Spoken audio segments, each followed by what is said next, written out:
All right. So hi, I'm Ryan with Amazing Marketing Co. I am the um, head advertiser for Amazing Marketing Co. And I have Kelly here, who's the senior media strategist for Odyssey. They're our partners with for Amazon DSP, and then Robert as well, who's actually the sales and marketing director over there. Thanks for joining us, guys. Pretty excited for this. We've been doing this already for a couple of our clients. Had some great success on some of those, especially the ones that we were able to get like the email list for. I know that was one of your things that you recommended for a lot of them as well. But in general, we're very happy to have you guys on board and actually sharing this so that we can give it a better option for our clients as far as using Amazon DSP and utilizing the traffic that comes from that. So.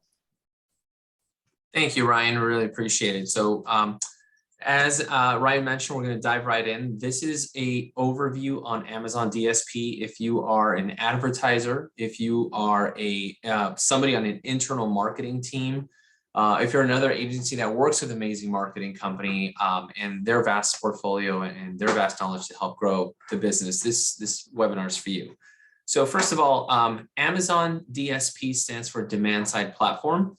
And there's only a handful of companies in the world that have direct access to Amazon's demand side platform. So for the first time in a long time, we have direct access to their audience. We have direct access to their customer journey. All that means that you're likely going to get a better ROI and reach the client in a much more engaging way. So before we dive in, I just want to show you Amazon, how it ranks. So actually it was #1 of top 10 US digital retailers. So it's safe to say, as you see there, Amazon's #1, that there's no other retailer on the face of the planet, especially here, that knows the client and customer journey better than Amazon, right? We've seen this and it's proven here. And also, if you look at US e-commerce channel ad revenues by company, Amazon's 18.23 billion far outweighs Walmart. So this means that marketers and advertisers know that not only is it #1, but they're putting more ad revenue here because you're getting a much greater return. You're getting much better engagement, really good quality site traffic. So this just goes to show that, you know, the word is out. And if you haven't thought of including this as part of your strategy, you really need to. Because as you can see, it's growing tremendously, especially versus like a Walmart, eBay, or Etsy.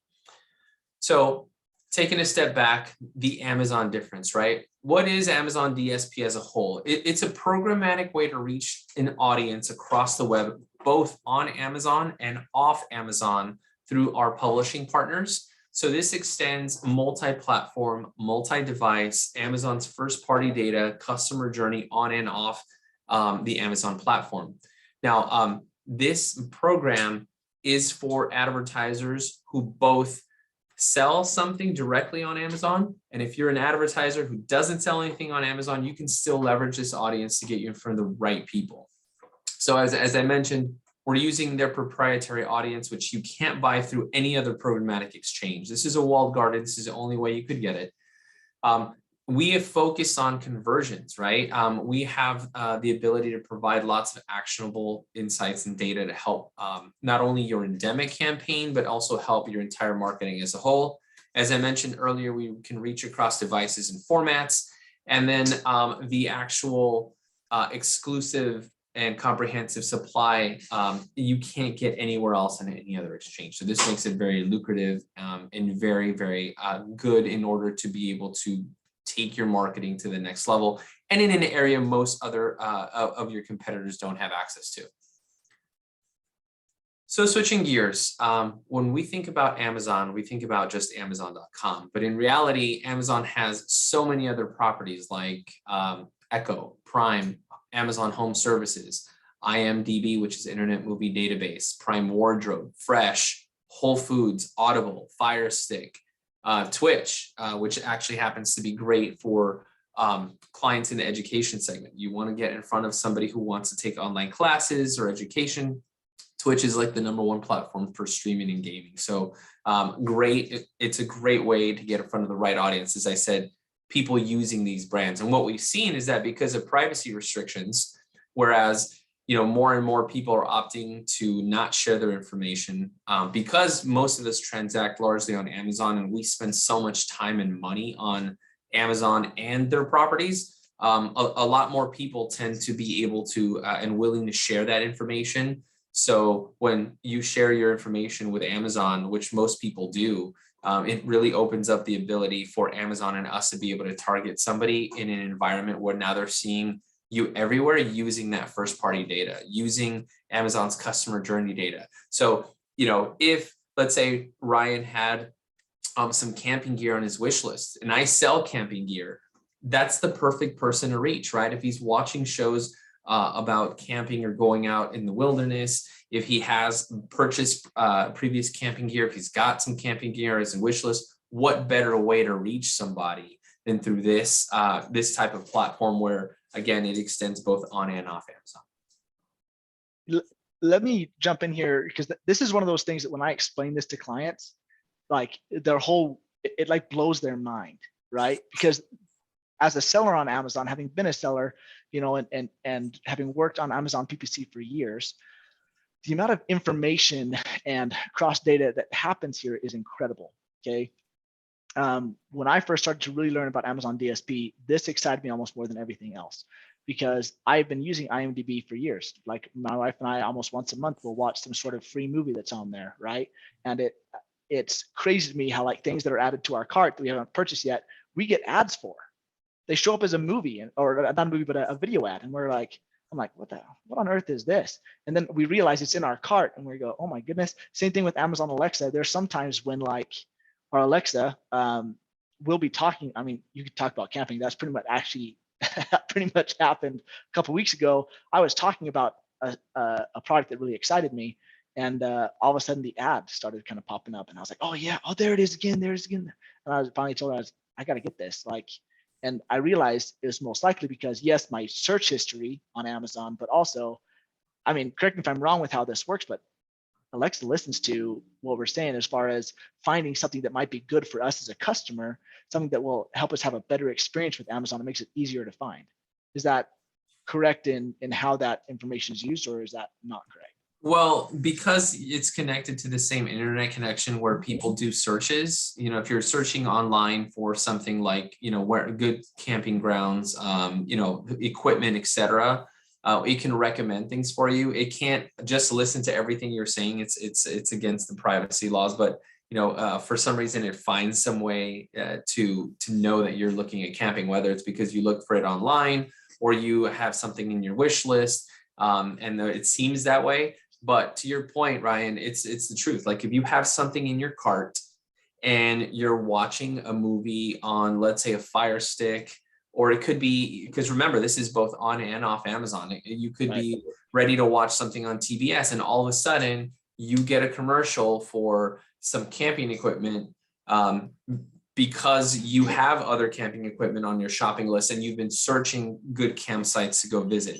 And so that makes it an experience that is unique, and you just can't be ignored. If you're an advertiser and you're doing this type of marketing with DSP, whether it's endemic and you sell something on Amazon, or you don't sell anything on Amazon but still want to leverage your audience, I don't think there's any better way that exists to get in front of your customer at the right moment, at the right time, no matter where they are.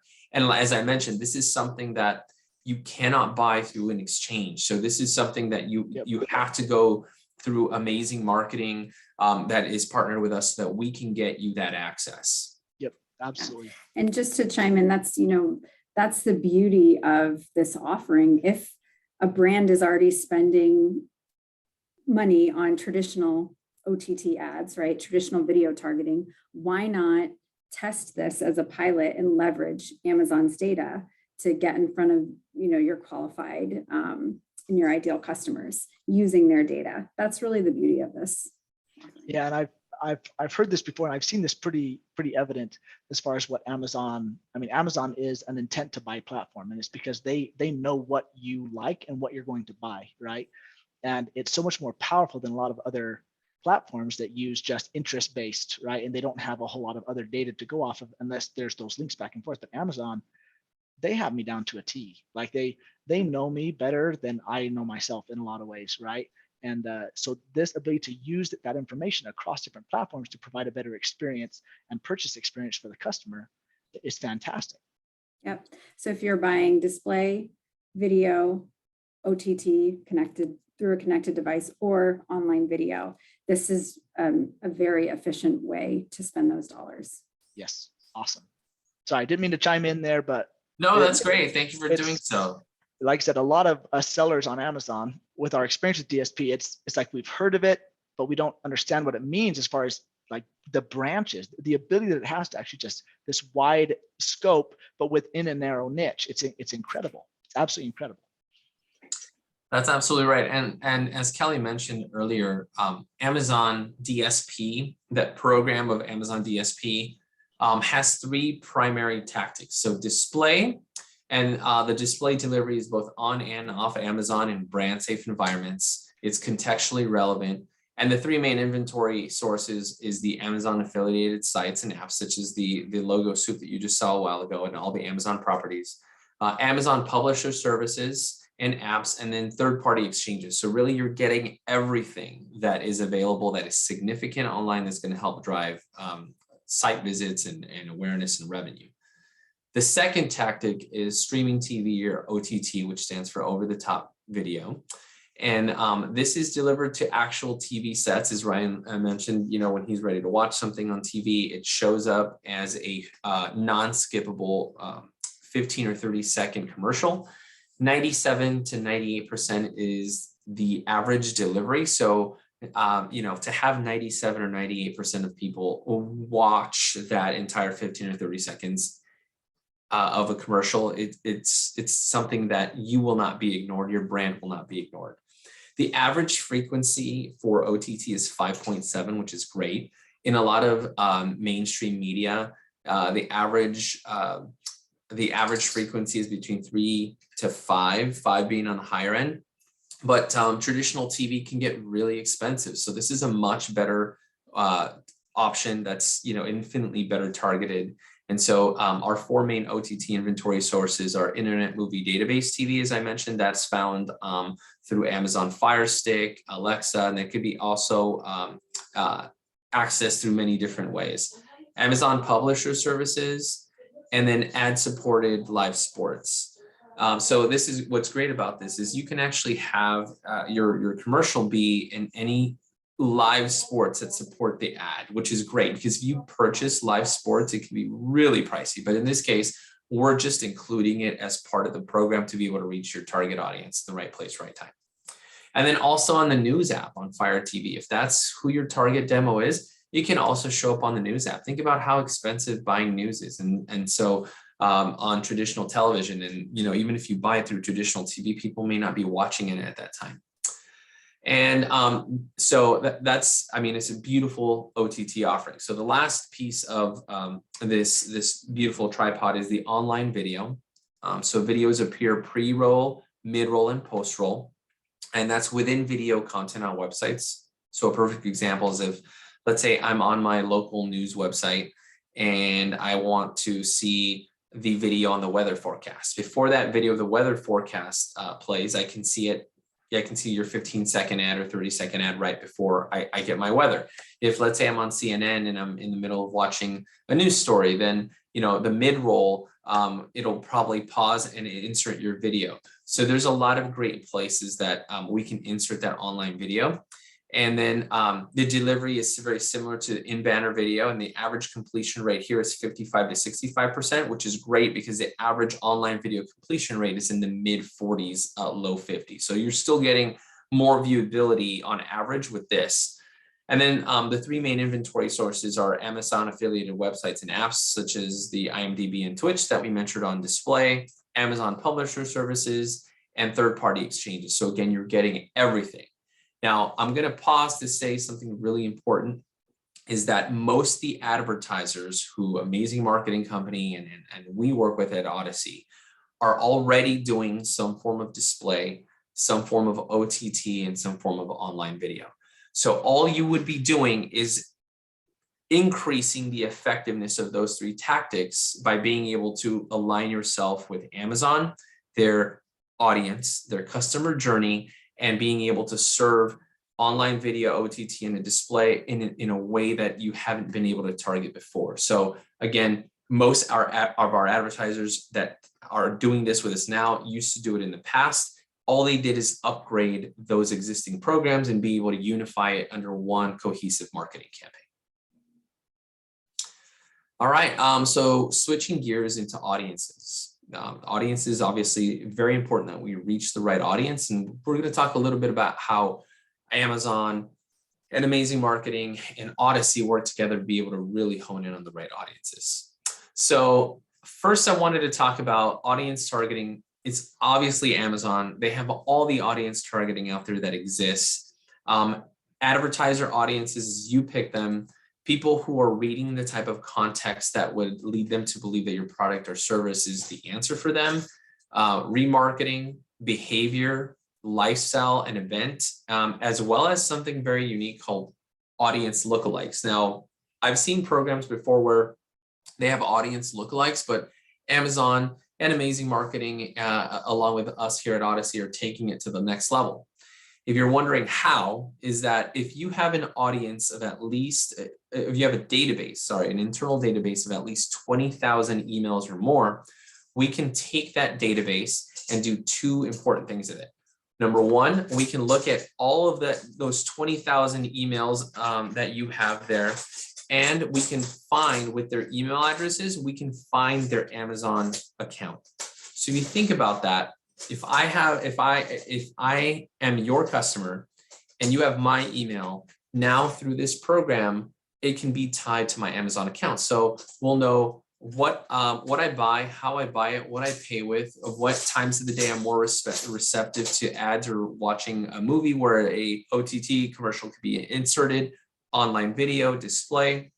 And so what we'll do with those 20,000 names is we're just going to extract data so that we can see what the commonalities are in your list of at least 20,000 advertisers. Once we find out what the commonalities are, then it's going to be much easier to find an audience lookalike with those hundreds of data points. And that's something that I've never seen before. The second thing we're able to do is we're able to take that list and also run a marketing campaign just for your existing customers. Now, the best way to activate your base is to advertise to them everywhere they are. So if you wanted to say, you know what, I want to take my list of 20,000 or more names, cross-reference their profile with their Amazon account and serve them unique ads to reactivate your base, because it tends to be the best way to generate a quick ROI. So, and then we can run separate creative to people that are not in your email database with new customer promos. So that's a really great way of doing it. And it's something that I know a lot of clients are like, what do I do with my internal database? How do I activate them? This is really the answer to that. You have any questions, Ryan or Kelly?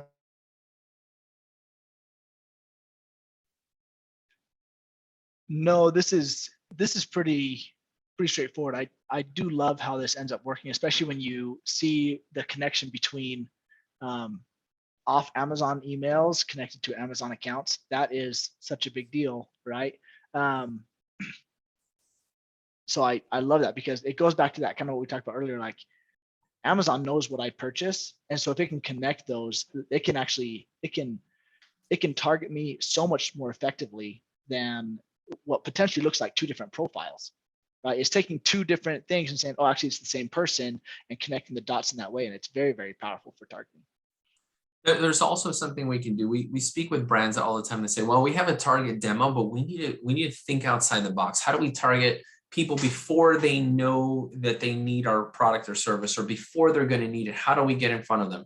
And we can request an audience insight report from Amazon to say, hey, we want to target, let's just say, folks who are going to need a mortgage loan in the next 6 months, right? What are those leading indicators, and what have you seen success in targeting based on some other banks or financial institutions that you work with? And so they can give us that information and give us additional targeting parameters that maybe you haven't even thought of as an advertiser, or leading indicators that can help you target the right people at the right time.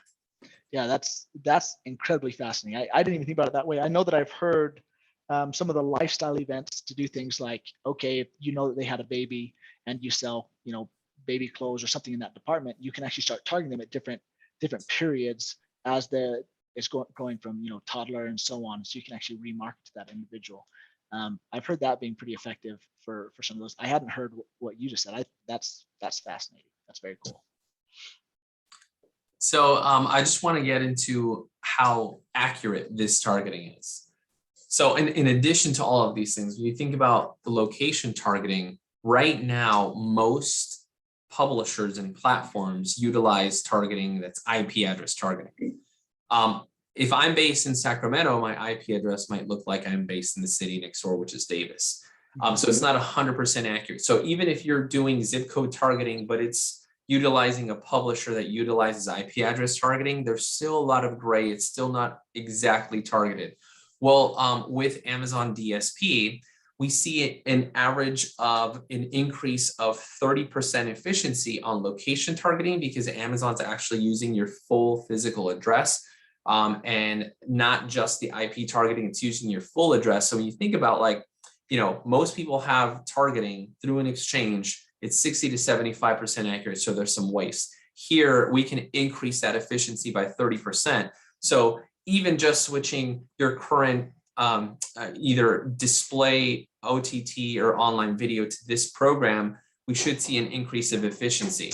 So we can target by nationally, state, DMA, city, zip, and even down to the address, as I mentioned. If we have the internal, if you have your internal database of at least 20,000 names or more, we can cross-reference those emails with the exact addresses, and you can get a very, very targeted and buttoned up campaign.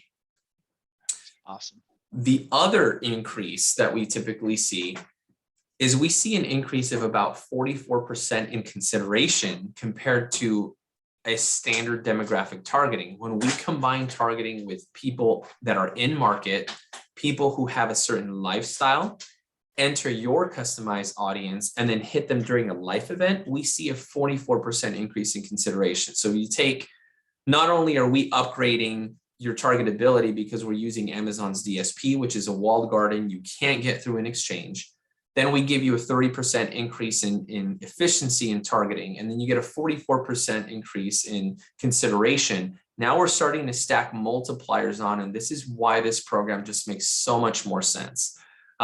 The lifestyle audiences, the in-market, how we can customize it for your business, and then approaching them on a life event, whether somebody just started an active wedding registry, that might be a good time to, hit them with maybe a home loan or maybe vehicle financing, or just, things that people usually do when they get married, expecting parents, new pet owners, vehicle owners, people who recently moved.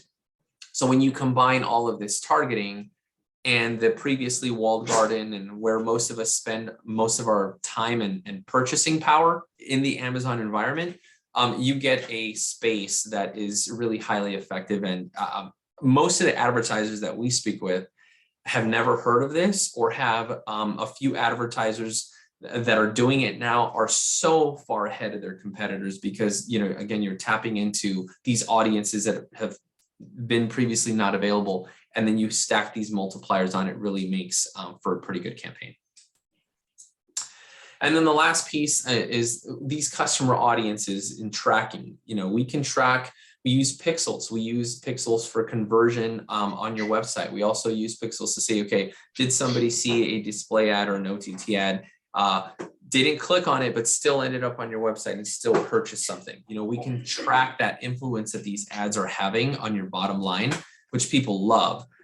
And then as I mentioned before, you can share your customer list. The only way that this list is used is just to link up those email addresses and extract commonality. So there isn't anything other than that. It's just to extract the email address, to find the Amazon profile, to take out the common areas. And then we can also do a data management transfer, or you can send it over via an Excel. It goes directly to Amazon, and that's all they use it for.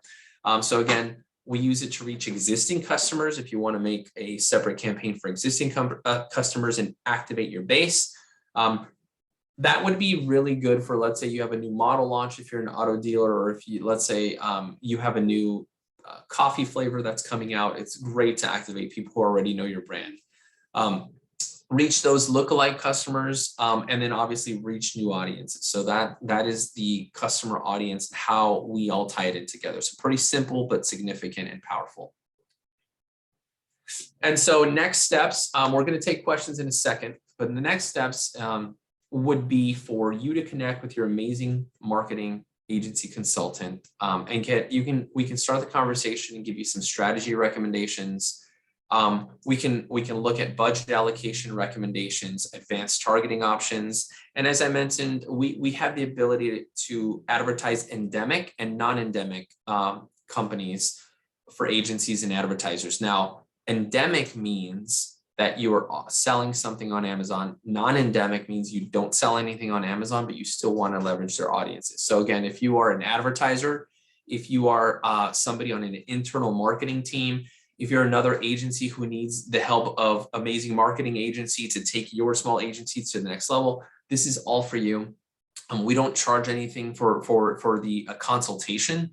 And we will say that most of the plans that we put together are based on your goals. Amazon will usually ask us, what are the flight dates?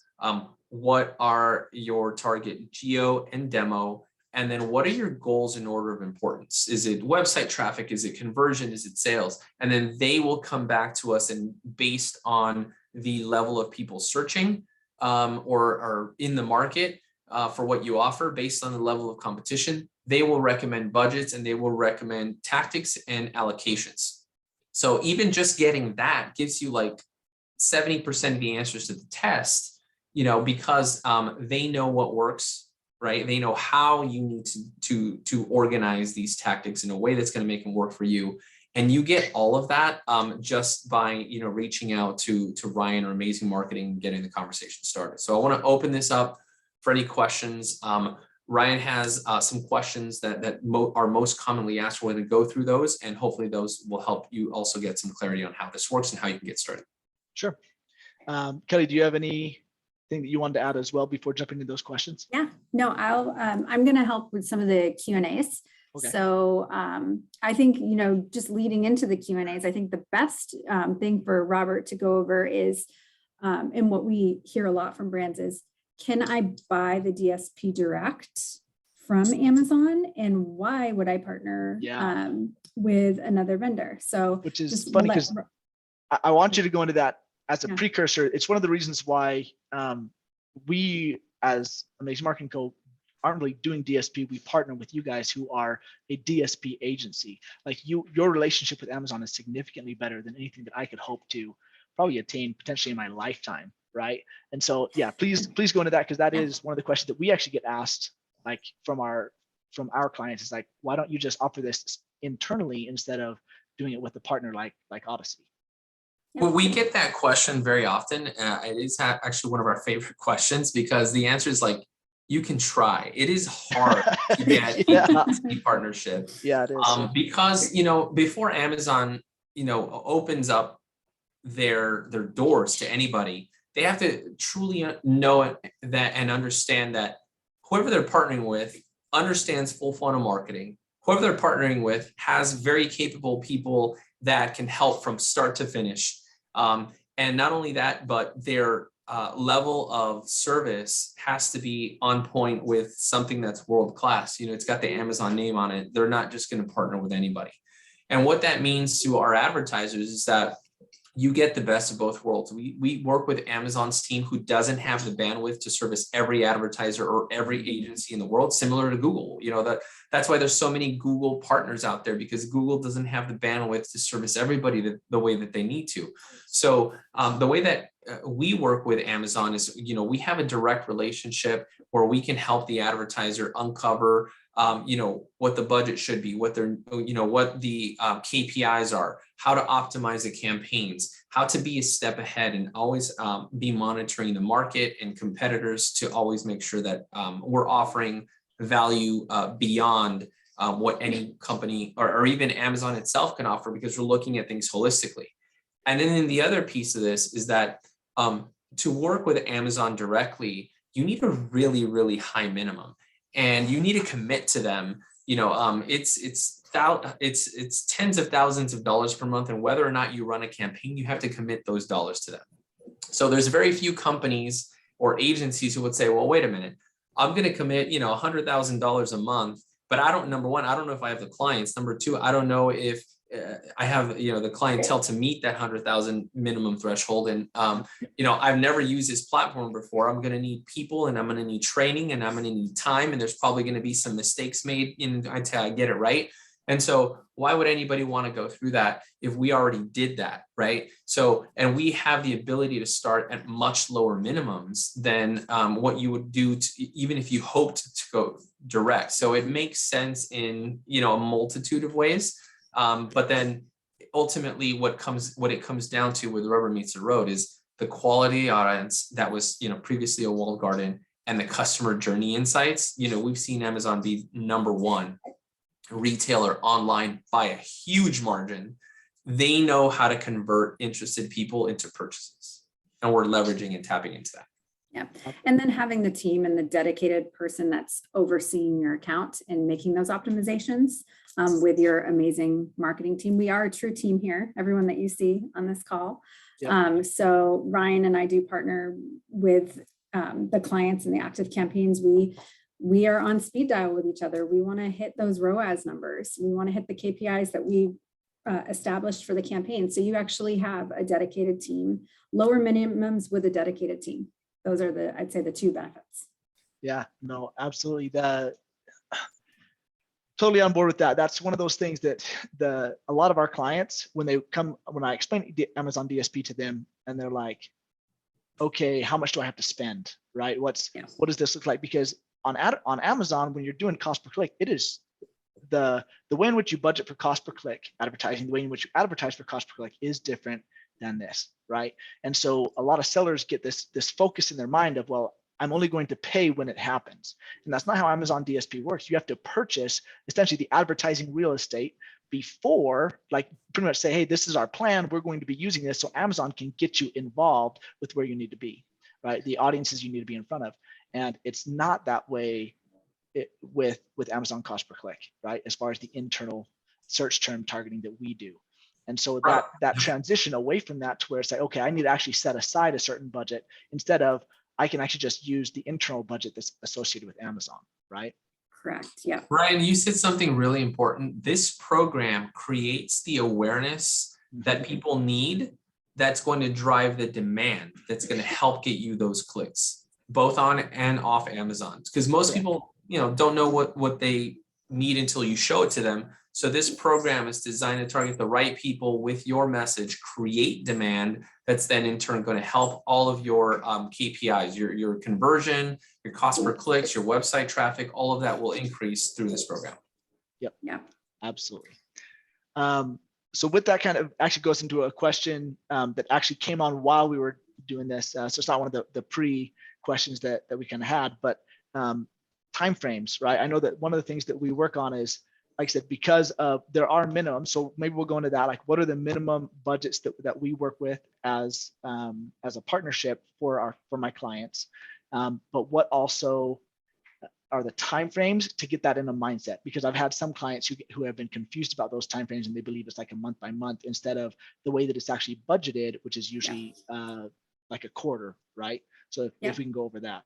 Yeah, sure. So the minimum would be 8,500. That's kind of the baseline of where to start. And we do recommend that 8,500 over a 3-month period, because this is not a cost per click campaign, right? It is generating that awareness, and we are optimizing. Yeah. To clarify, it's 8,500 a month over Correct. a 3-month period. Correct. Yeah, it's not 8,500 stretched among 3 months. It's 8,500 per month for at least 3 months. Yeah. Yep. And then again, that's because we are optimizing, right? So we're targeting different audiences based on the data set that we have, and we're also optimizing to hit your KPIs. So if we're seeing that one audience segment is converting more, then we're going to be shifting impressions as needed. Yep. And then I will say most of our advertisers are usually in like the 10 to 15K range. That's what we see most often. There's some that are in the 30 to 40K a month range. I mean, it just really depends on what your goals are, because we're backing into your goals rather than saying what's budget do you have and trying to hit your goals that way. it's your goals, and then Amazon gives us the budget to achieve those, and then, you know, should be good to go. Yeah, and I actually would agree with that.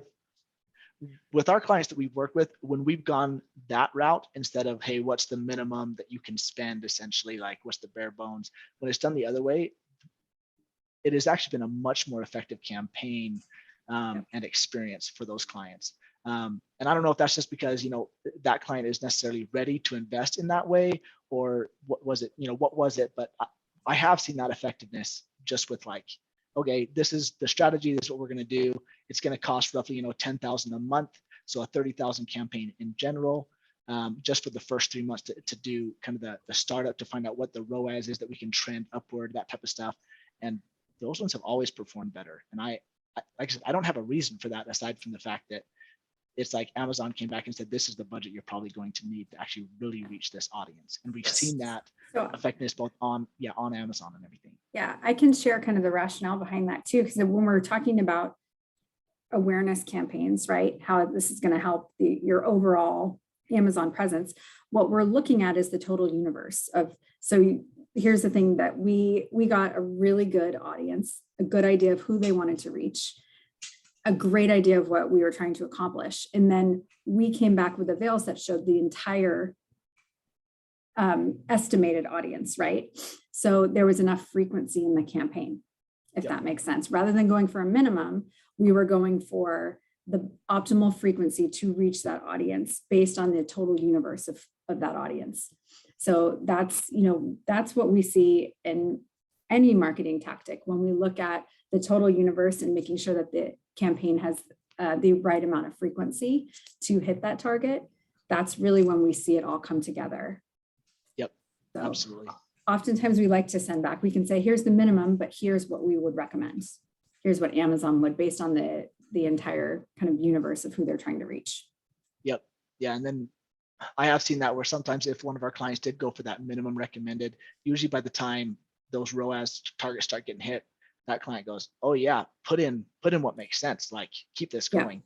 Because the momentum, once it starts getting, it's so exciting, which is awesome. So you already kind of answered one of the questions which I actually had. You've also answered throughout this presentation another one that I did that was written up as well, which is, do I need to sell an item on Amazon to even buy DSP? And the answer to that, as you've kind of explained, is no, because you can actually be not on Amazon and come for any type of service or even a product and actually target on Amazon and have access to that demographic, which is awesome. That's fantastic to know. Average minimum spend, we went over that. Do you need, what do you need? This is one of the questions that we get asked, like, okay, this is awesome, we want to move forward. What do you need from us to actually get the ball rolling, to get projections back or estimates? Yes, I can answer that. So the timeline to get, well, what we need is who you're trying to reach, what the campaign KPIs will be, so what will be measured on, where the campaign will be clicking to, right? So if it would be clicking to on Amazon, right? If you're selling on Amazon, or if you're not selling on Amazon, you're a brand that still wants to use this data to access Amazon's audiences, where will the campaign be clicking, in the time frame. And from there, we come back with the recommended avails from Amazon. That takes about 5 business days. And that's the process that it takes right now, because we are working directly with Amazon. From there, we give you the avails, and the avails show you, again, what we would recommend or what Amazon recommends based on the campaign goals. And then it shows in detail too the audiences that they recommend targeting, and then the entire universe for each of those audiences on the audience breakout page. From there, you review it with the client. If the client says, yes, we love this, we want to move forward, the campaign can be up as soon as 48 hours after we get approval, as long as we have creative. And then we also do give you the pixels to place and placement instructions. So you have full campaign attribution. And what that means is if someone is served an ad and then they end up going directly to a website rather than converting on Amazon, we'll be able to show you that as well. And then about 4 days into when the campaign's live, you get access to a live campaign dashboard that's looking at those custom KPIs that we established prior to launching. Yeah, usually from the yes to the launch is about a week and a half to 2 weeks. And then the avail process, as Kelly mentioned, is about 5 to 7 business days. So that way we have enough time to get it back, review it with you and the client. And then if everything looks good, then we can begin that fulfillment. Yep, absolutely. So the next question, kind of going similar to that, is, as you mentioned in the presentation, is that a lot of times there will be clients who are already doing, and we've seen this, they're already doing Facebook ads, they're already doing Google ads, they're doing these display advertising, even video advertising all over the place just to try and get traffic. So how difficult and lengthy of a process is it for those clients who are already doing basically OTT, display and video, to upgrade that process and that experience over to an Amazon DSP side of things? Yeah, that's actually a very easy process because they're already doing the tactics that DSP offers. So in that case, it all starts with requesting an avail and requesting, what are the maximum avails? What is Amazon and Odyssey recommending we do? And so it's really easy to upgrade. A lot of our clients tend to keep their budgets either the same or go higher. It's about a 60-40 split. And it's easy to see that you can get a lot better traffic and more actions through Amazon DSP. And usually when they, try out the initial 90 days, they're like, okay, this works. Now we're going to put more into it. And a lot of times we see that they end up pulling resources away from traditional TV. And if they're doing mailers, maybe they scale that back a little bit, and then they funnel it into what they see working better. Which is DSP, especially if you have that full funnel attribution, it's easier to really see the holistic space of what's working. And we never want anybody to stop doing what's working, but we typically see that clients usually do a 90-day test. And then from there, most of them see that this works a lot better than what they currently have. And then they start, funneling resources there to increase that spend. Yep. Yeah, that's awesome. One of the other questions that I did have, so that kind of handles those questions, but this is one that was actually brought up in your presentation. I know that we're pretty much done for time. What is your recommendation as far as going from like a recently launched product to Amazon to having a certain amount of sales on Amazon? Because one of the things that we do know is that there is Amazon builds a customer demographic for every product and account. Right. So it's pretty detailed. It's more detailed than a lot of the sellers on Amazon even understand. And so there is kind of that experience on Amazon. But what has been your guys' experience as far as from a newly launched product with 0 sales to a brand that's been on Amazon for 5 years and has a huge demographic pool to take from? Is there a sweet spot? Should they have a minimum of X amount of sales before starting an Amazon DSP campaign? Well, I'm going to let Kelly answer here in a second, but my opinion is that it really just depends on the audience, the product, and what you're saying, right? When somebody sees an ad, what do you want them to think, feel, and do? And is the product something that is needed? So whether or not there's competitors in the market, maybe your product has a differentiator that really sets them aside from everything else. And the other thing that I find, so my answer is that I've seen campaigns that have no following and the new product launch and the positioning is right and the budgets aren't minimal, because a lot of times we see folks with that do a product launch that are launching at the minimum but want the maximum result, but yet don't have much of a differentiator from everybody else in the market. But if you really do, and you put the recommended amount that Amazon says this is what it's going to take to be successful, I've seen those campaigns take off and do better than legacy brands. I've also seen legacy brands go from advertising OTT, display, and online video somewhere else and saying, you know what, we're going to take the same budgets, we're going to take half the budgets, put it into DSP. And then they compare apples to apples and they're like, okay, DSP hands down. We knew it, we tested it, we verified it. And then they start shifting more dollars into Amazon DSP, but they need to see it first, and they do. So the other thing that I find, which is something really to note, is that a lot of advertisers have promotions that are very similar or are subpar to what else is out in the market. So creative is going to be really important, and doing some competitive landscaping before you start. I'll give you a perfect example. an HVAC company running a $99 furnace repair promotion or furnace repair and maintenance promo, wants to do an Amazon campaign, but I'm like, hey, let's pump the brakes. Let's see if that $99 is actually competitive in the marketplace. Because to them, it's super competitive. But once we find out, we have another company in market offering a $49 furnace repair special. We have another one doing $79. So if we hadn't pumped the brakes on that, they would have gone and done this $99 promo. And the $49 promo that I mentioned earlier was for a company that had been in market longer with much better reputation. So they would have got hammered. So what we did is we switched away from promos and talked about quality and same day service and guarantees on the maintenance and the repair. And we were able to have success rather than a $99 special that nobody in the market, is seeing is like, is that effective? So we're doing all that legwork to make sure the campaign is successful. Awesome.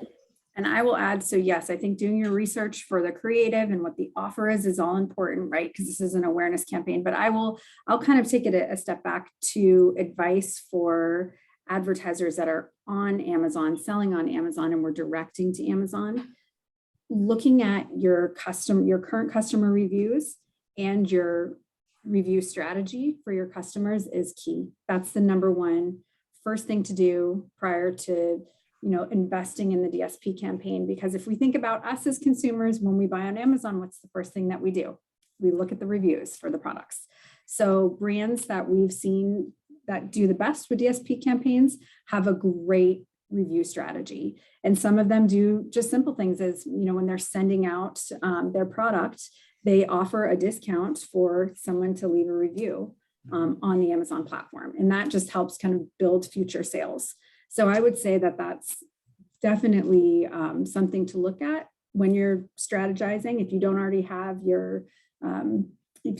a strategy in place for continuing to get more customer reviews, putting something in place would be great. And then adding the DSP on top, and that will be a recipe for some nice, sweet ROAS. Yeah, for sure. No, I love that. So hey, this has been great. Oh man, it makes me even more excited for our clients who are already doing DSP and for the ones who have already expressed interest. Is there anything else that you guys would like to go over before we kind of close this out? I would just like to mention, Amazon does have lots of categories that we can do this for. Mm-hmm. The most popular categories for this is going to be financial. So banks, credit unions, education. So any universities, community colleges do very, very well. Home services do amazing as well. So a home services category, as well as the automotive category.